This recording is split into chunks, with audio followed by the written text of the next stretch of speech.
What's up guys, my name is Tom and welcome back to another video. Today here back in F1 2019 to the last two I don't know challenge as Naoki Yamamoto in the Toro Rosso around the Suzuka Circuit. I done the last two I don't know challenge 2 days ago as Max Verstappen in heavy rain conditions, but I said that I would post with the dry conditions, and I decided to not bring a driver from the 2019 season. I decided to bring Naoki Yamamoto that drove the Toro Rosso in FP1. It replaced Pierre Gasly. So I thought it was a good idea to play as the home hero at Japan. If you're excited, make sure to smash like and subscribe channel if you're new to see plenty more Formula 1 content. It really motivates me to make more. And if you haven't watched the last one on the challenge as Verstappen, I highly recommend to go check it out. The link is going to be on the description. It was an absolutely fun race as Verstappen in heavy rain conditions, sliding through the field.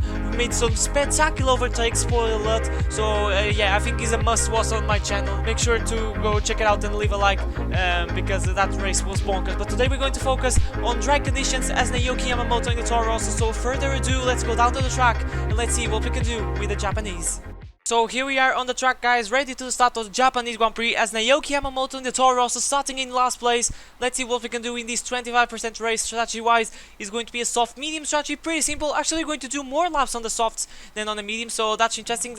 That's happened sometimes in some circuits in 25% races. But here we are ready to the start of the Japanese Grand Prix. The lights are coming and we have 5 red lights, 13 laps ahead of us, and it's lights out and away we go. I anticipated a little bit, but it was an absolutely terrible start, and we are miles behind the Williams cars of George Russell and Robert Kubica. So let's see what we can do heading to turn 1. We can see the name tags because we can't change the names on the game, so it's like a special video. I have to remove the name tag, so it's going to be hard to see the drivers. But at the moment we remain in last place. As you can see, the number 38 on the car, that was the number that Yamamoto used in FP1. But let's see, at the moment we are very far from the field and we're struggling a little bit in these cold tires, so we have to recompose ourselves. But as you can see in the fast left-hander, gaining a little bit of time. The Williams is going to be a challenge to score points. That is the objective in this race, in this challenge, that is score points.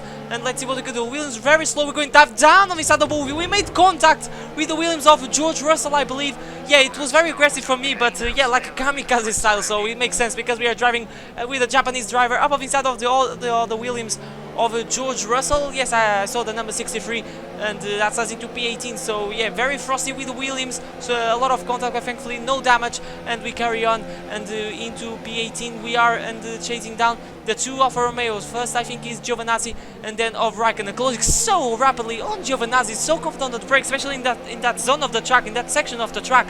And we're going to try down inside on the hairpin, and we do so not just on Giovinazzi but on Raikkonen as well. So close to contact, a double pass on the both Alphas, and we into P16 we go. So I'm very confident on the brakes. That's the hairpin is the best place to overtake in the circuit, so we have to just send it, you know, like I said in the previous video where I drove as Verstappen. But now we have to focus in our Toro Rosso, the sister team, very familiar with this car because it's the car that I drive in my F1 2019 career mode. Go check it out, by the way. And now we are chasing down in the next lap the Roman Grosjean on the Haas. He is very slow through the exit of the left-hander, not very common to see from the AI, and going on the inside once again it happened. Really squeeze him off just to make sure that he doesn't come back, because the engine is not the best comparing to the Ferrari engine of the Haas car. And we are into P15, and now lap 5, lap 6 now. We are no, it's still lap 5, sorry. So extreme on time, DRS open, let's try on the outside. He covers that off, good send down of the inside, left the door a little bit open, just like in my previous challenge with Lance Stroll. Made a little bit contact, side pod to side pod, and we're going side by side through the S section. That is absolutely amazing. And now we squeeze Sainz so much, he lost so much momentum that now he's vulnerable to the Haas of Grosjean. So we're watching this battle side by side through the S section. Yeah, unfortunately we can't see that in the real life Grand Prix. I don't remember to see in the real life Grand Prix, but Grosjean still side by side with the Sainz. So these guys are having a very nice scrap, and there you go on the inside Grosjean, and that's pretty much it. But in the real life Haas is not that strong. Yeah, this is just a video game. I think it's with the Australia spec cars, I believe. In the real life that wouldn't happen because the Haas is very weak, as we all guys know, just P9 on the Constructors' Championship. So now we are chasing down the Renault. I can see, but Sebastian Vettel is out of the race, so that's unfortunate. After taking the pole position, it was yeah, it was bad start and that stuff, you guys know. But we're going down on the inside of Nico Hulkenberg. I saw the helmet, the yellow helmet, and yeah, I can confirm that is Nico Hulkenberg.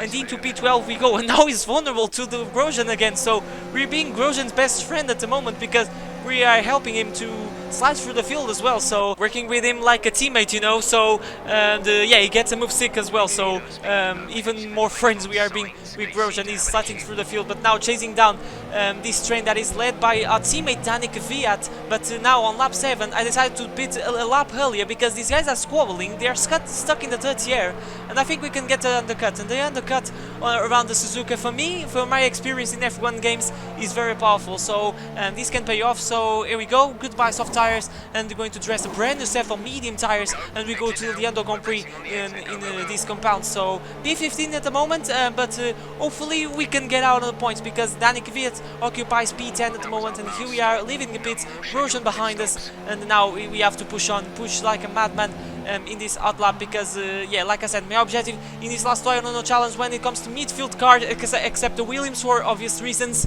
is score points. So let's see, at the moment things are going well, a very good hot lap, very clean, and we're going to plow on through the pit straight, and we're going to overtake some cars. So P14, P13, 12, 11, and we're going to overtake Danik Viat that was jumped by the racing point of Lance Stroll, I believe, and into P10 we go of this Japanese Grand Prix. So the undercut has worked, and but now one of the Renaults still to pit on lap 11, so I believe he's starting on the medium tires, and with just 2 laps to go he's going to dress a brand new set of soft tires. So that was a very hot strategy, but we're going to come out in P9 from P20 as the Naoki Yamamoto. This was a scenario, Gasly couldn't make the race because he was sick or something like that, and the Naoki Yamamoto was called by Toro Rosso to make the race. So yeah, here's the scenario, going to cross the line in P9, home hero I believe because he scored points from last place.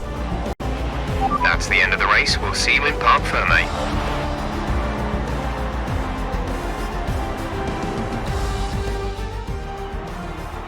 That's it for another Grand Prix and a fantastic win for Mercedes.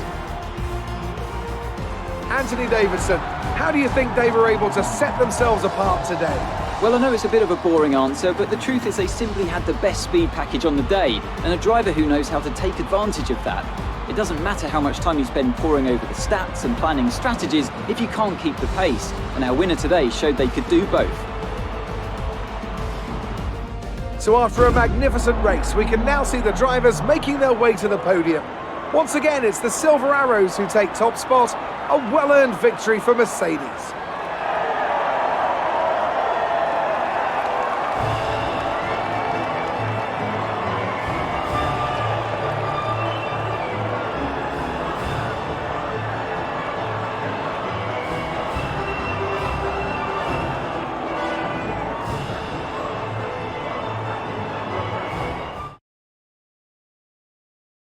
Now, let's discuss, Ant, who would you say is a contender for Driver of the Day? It's an interesting... And here are the official results, guys, so I couldn't ask for much better, starting in the last place in a Toro Rosso. That is not the best car on the midfield, but yeah, we made through, we didn't get cut, we sliced through the field, and the cut has worked, and yeah, P9 was our reward as Naoki Yamamoto. Give like a special video, I like very much Japan, I hope one day to visit Japan. Recently I started to get into the anime world. I don't know if people say anime world, but yeah, I'm just a rookie in this kind of stuff at the moment, and I started to gain more interest in Japan, so I decided to give a special video, especially when F1 doesn't have a Japanese driver for a long time. The last one was Kamui Kobayashi, and it was absolutely flat out. I think he scored Podium at the Japanese Grand Prix in P3 with the Sauber, so yeah, F1 history coming to play, guys. But that was the video. Thank you so much for watching. Make sure to smash like and subscribe to see plenty more Formula 1 content. It really motivates me to make more. But now enjoy the race highlights. For me is everything. My name's Tom, and I'll see you guys for a brand new video next time. But for now, it's goodbye.